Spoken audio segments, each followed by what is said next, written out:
Merry Christmas and welcome aboard. This is Chris Van Allsburg, the author of the Polar Express.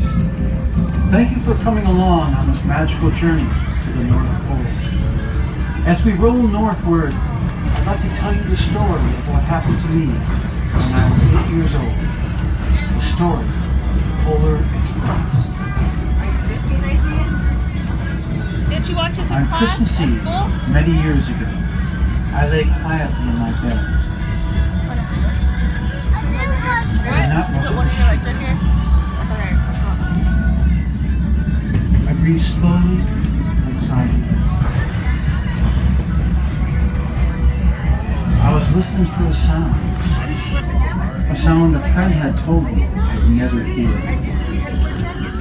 The ringing bells of Santa's sleigh.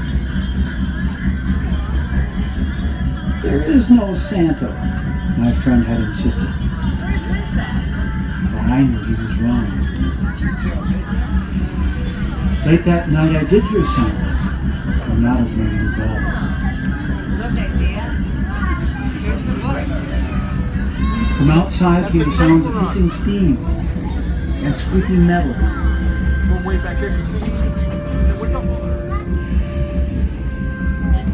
I looked through my window and saw a train standing perfectly still in front of my house. It was wrapped in an apron of steam. Snowflakes fell lightly around it. The conductor stood at the open door of one of the cars. Hey, let's drink hot chocolate. Took a large pocket watch from her desk and looked up at my window. I put on my slippers and robe. I tiptoed downstairs and out the door.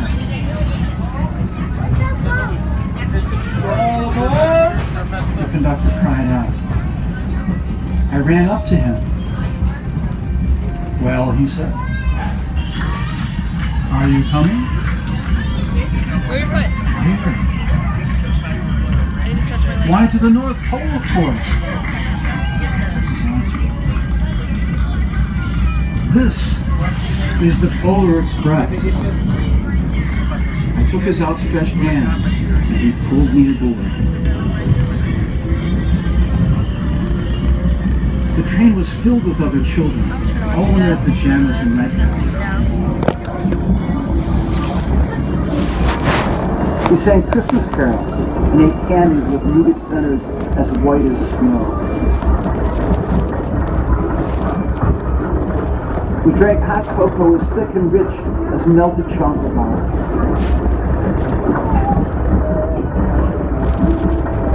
Outside, the lights of towns and villages flickered in the distance as the Polar Express raced northward.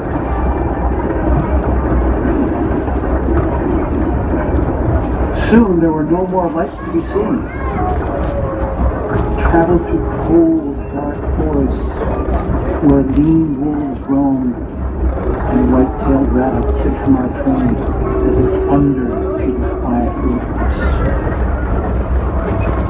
We climbed mountains so high it seemed as if we would scrape the moon. But the Polar Express never slowed down. Faster and faster we ran along, rolling over peaks and through valleys like a car on a roller coaster.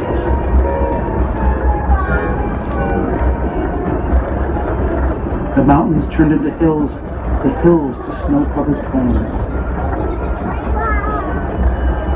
We crossed a barren desert of ice, a great polar ice cap. Lights appeared in the distance. They looked like the lights of a strange ocean liner sailing on a frozen sea. There, said the conductor, is the North Pole. The North Pole. It was a huge city, standing alone at the top of the world, filled with factories where every Christmas toy was made.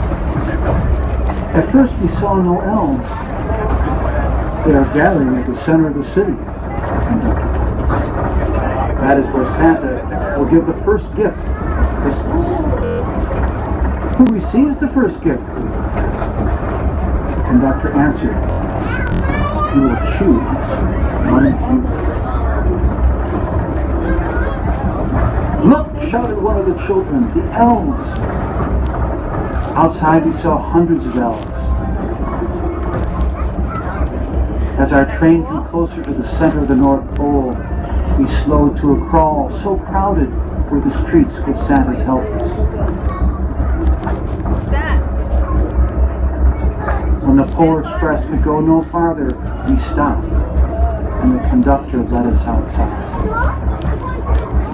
We pressed through the crowd to the edge of a large, open circle. In front of us stood Santa's sleigh. The reindeer were excited. They pranced and paced, ringing the silver sleigh bells that hung from their harnesses. It was a magical sound, like nothing I'd ever heard. Across the circle, the elves moved apart, and Santa Claus appeared. The elves cheered wildly. He marched over to us and, pointing to me, said, "Let's have this fellow here." He jumped into his sleigh. The conductor handed me up. I sat on Santa's knee and he asked, "Now, what would you like for Christmas?"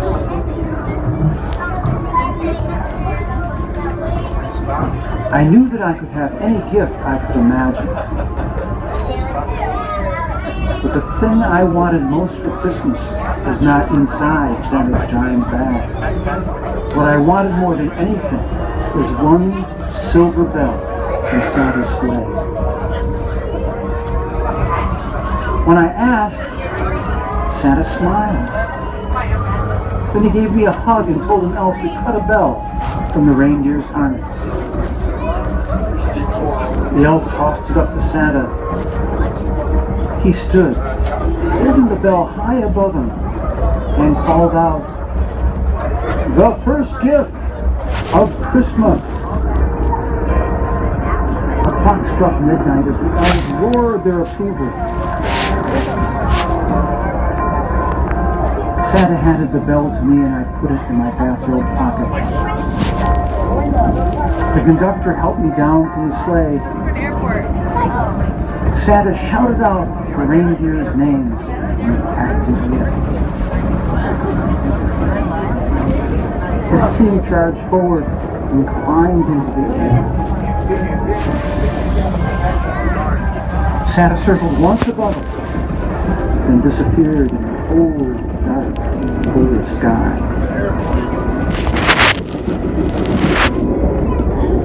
As soon as we were back inside the Polar Express, the bell. I reached into my pocket. The only thing I felt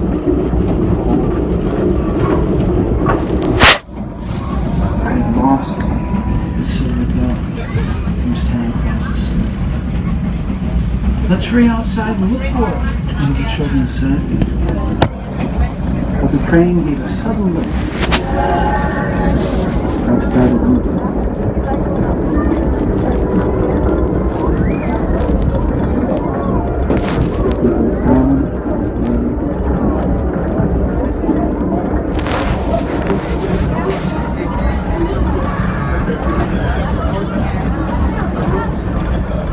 It broke my heart to lose the bell. When the train reached my house, I sadly left the other children. I stood at my doorway and waved goodbye. The conductor said something from the moving train, but I couldn't hear him. Is that you? Looks like "What?" I yelled out. He cupped his hands around his mouth. "Merry Christmas!" he shouted. The Polar Express let out a loud blast from its whistle and sped away.